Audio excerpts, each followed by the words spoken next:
I am not a PhD. I am not a manufacturing representative. I'm sure both the PhDs and the manufacturing representatives are really happy that I am not a regulator.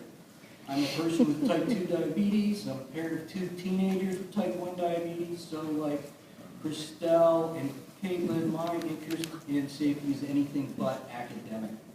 People with diabetes don't need to be told that our diabetes may vary. We know that. We live it, we accept it. We seek not perfection, but simply acceptable. We need help.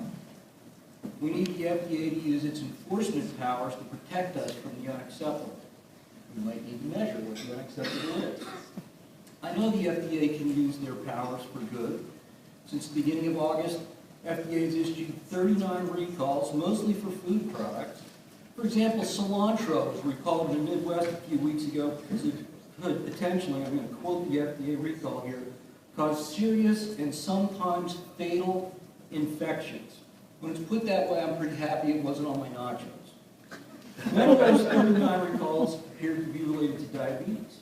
I want that same level of safety and protection enforcement for my kids and the millions of other Americans who calculate multiple daily insulin doses with a glucose meter. Substandard accuracy can cause serious and sometimes fatal injections. People living with diabetes don't care who identifies inaccurate testing systems. What matters to us is that the FDA enforces accuracy. I know the FDA has superpowers. Last Thursday, the agency sent this email out, and it tells the story of 21 individual candy bars that were potentially tainted by a manufacturer in New Zealand. And the FDA tracked down each and every one of those 21 candy bars and kept them safe from all of us Americans. So they have superpowers. If they need resources to use those superpowers to protect my kids, I'm perfectly happy to go down the hill and scream and holler and make a lot of noise about it. That would help. It's clear from the meeting in May and today that there's a problem.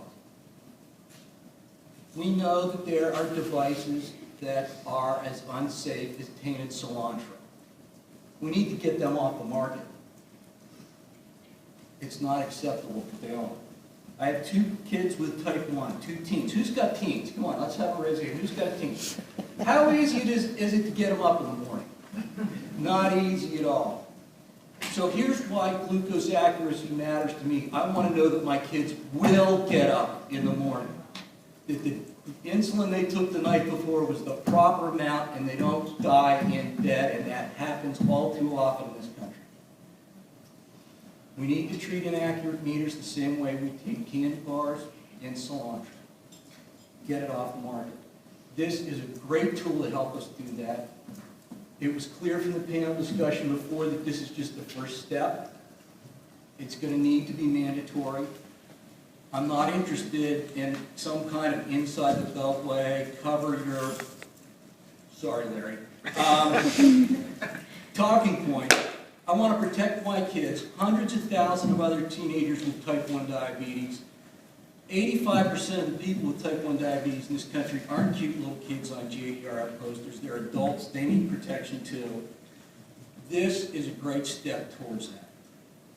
So my only comment is there was one group very clearly missing from your advisory board, and that's loudmouth, obnoxious patients like me.